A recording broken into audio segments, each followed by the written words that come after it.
Brad Holmes, Dan Campbell want to solidify keeping their job after the 2026 season. This has to stop. This has to come to an end. The Detroit Lions, obviously you've seen it by now, go grit mentality once again with their offensive coordinator hire. This time, hiring former Cardinals offensive coordinator Drew Petzing. Per Ari Merov, Lions are expected to hire former Cardinals offensive coordinator Drew Petzing as their new offensive coordinator per Adam Schefter as well.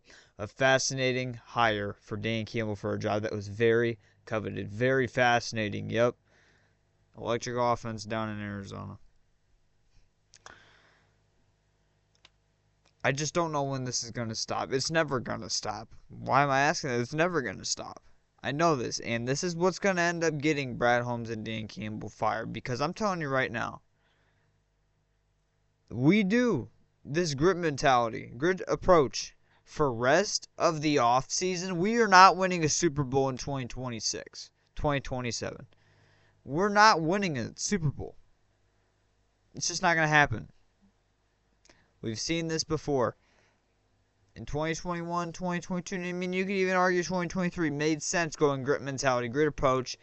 You change how the organization came from Matt Patricia. You change it into a better organization, obviously, and your team's going to slowly get better. And it did. But you're at a time now where you have to start adding talent. You cannot keep just going grit mentality and trying to go get players to hopefully have a career and stay healthy and play the most games that they ever have in a single season in their NFL career, and hiring guys who have been bad as offensive coordinators before. Drew Petzing was Cardinals offensive coordinator for 3 seasons.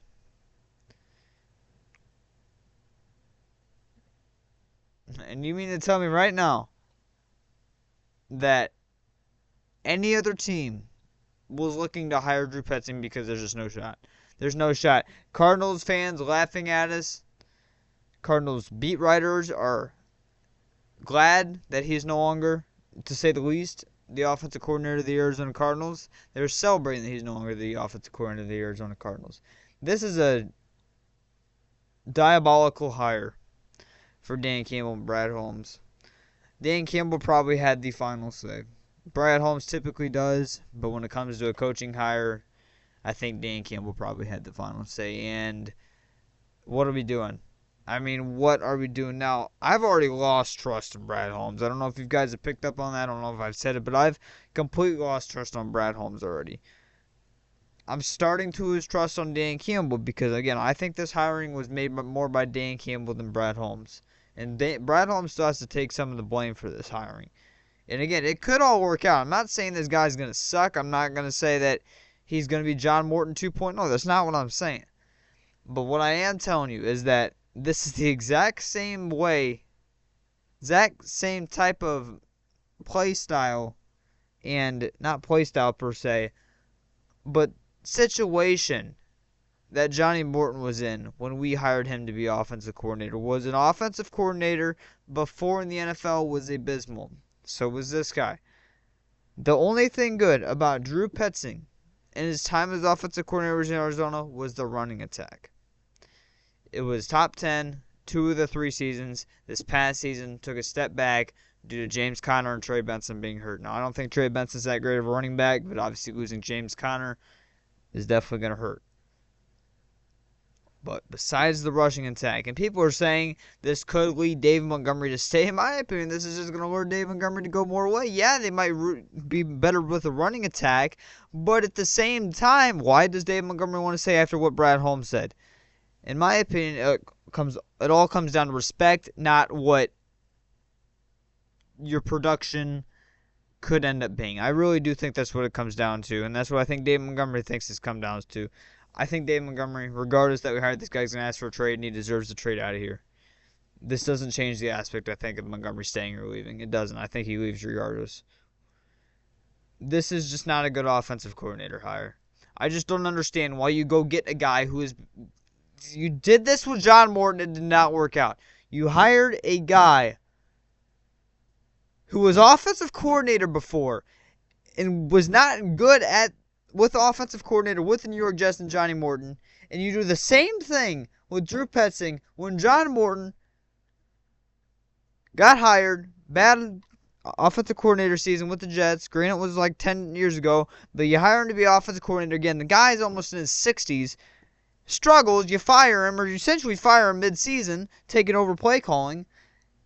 And now you do the same thing with Drew Petzing, former offensive coordinator, struggled as well, and did not have, if I'm not mistaken, a winning season in those past 3 seasons. They went 3-14 this past season. Your goal is to win a Super Bowl, and you go 3, and you're taking a guy to be offensive coordinator from a different team when that team went 3-14 the previous season. Make that make sense? That makes no sense to me. You go get a guy who has either been productive as an offensive coordinator in his career, like a guy like Mike McDaniel, who I got to bring this in, by the way. This is just, I know I'm all over the place in this video, but this is just unbelievable to me. And I'll get to this. We're just going to go over this right now because I want to talk about this and how bad, in my opinion, this looks the Lions organization, makes the Lions organization look. Per Jeff Darlington, of coordinator jobs that Mike McDaniel has interviewed for, the Lions gig was the least likely to materialize. Campbell liked McDaniel a lot, but Lions, key term right here, did not view it as quite the right fit for them. As for other offensive coordinator vacancies, Mike is very much in play. Ball is in his court, and he is headed to the Los Angeles Chargers to become the next offensive coordinator. Maybe that'll actually make the Chargers watchable because I hate watching their offense. But back to this term, this line right here. But Lions did not view it as quite the right fit for them.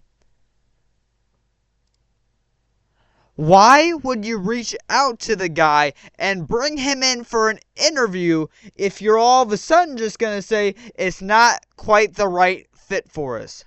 Why would you reach out to him? Why would you be the first team to reach out to him when he was fired and bring him in for an interview and decide after all it's not quite the right fit for them?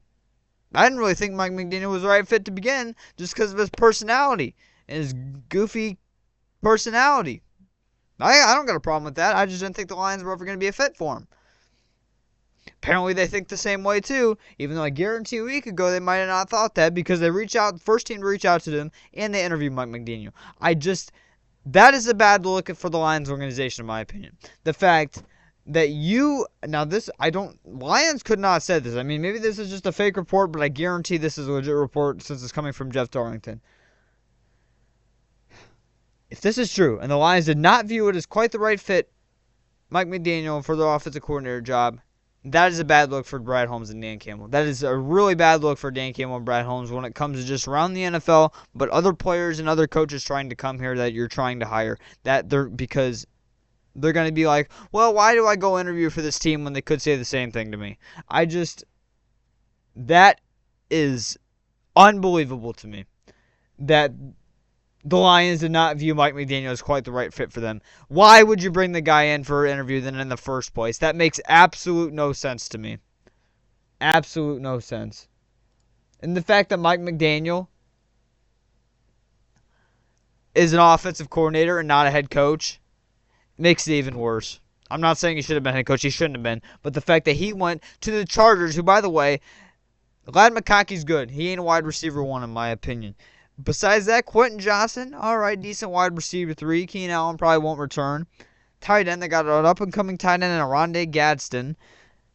Offensive line, you see how bad it is without their 2 starting tackles. Obviously, we'll see what it is when it comes back, but they need to get a new center in there. Bradley Bozeman's not that great. And the running backs, Najee Harris, probably going to hit the free agent market and sign somewhere else. I could see him being a Dave Montgomery replacement, by the way. But coming off of, if you do bring him back, he's coming off of, I believe a torn Achilles is what I believe it was. And you mean and Amarion Hampton is a second-year player. You mean to tell me that anybody on that offense you'd be more excited to work with than the Lions players? Sam Laporta, St. Brown, J-Mo, Gibbs, and if Montgomery stays, I think are all more intriguing to work with than any of those players that I mentioned, maybe besides Glad McConkey. It's unbelievable to me. If the Chargers offense succeeds and is better than the Lions offense in 2026, I'll just wait. Just wait. When it comes to Drew Petzing numbers in Arizona. Let me pull them up here. I had to go off for about 10 minutes there because this is diabolical to me.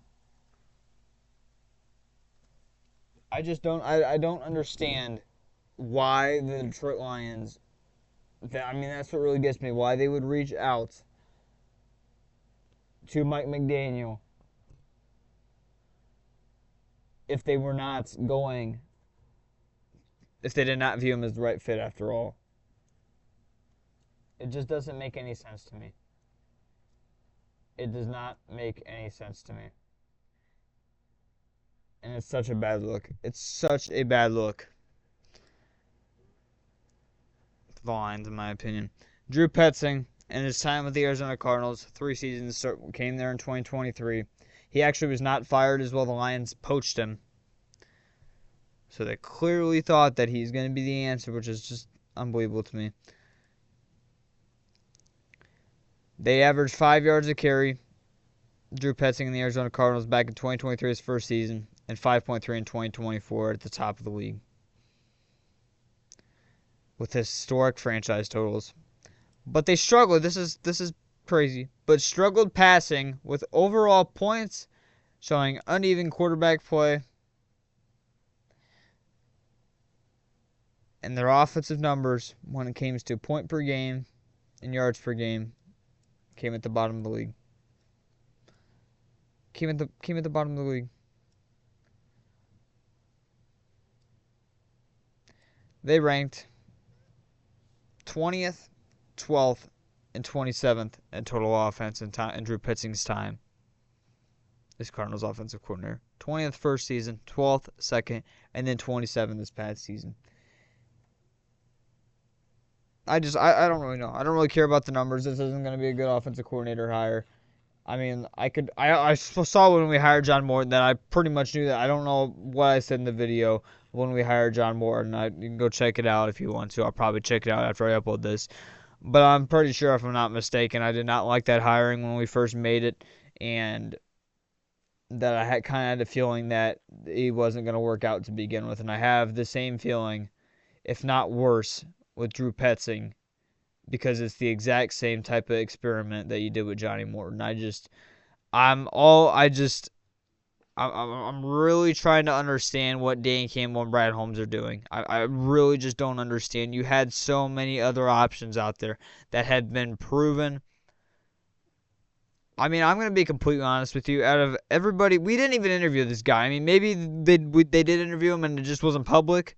But from what I know, we didn't even interview this guy, which is even more crazy to me that I'm assuming this guy was their number one target then to begin with. And they just want to interview everybody else to see if their opinion changed, which it clearly didn't then. But that's just crazy to me. But out of everybody we interviewed,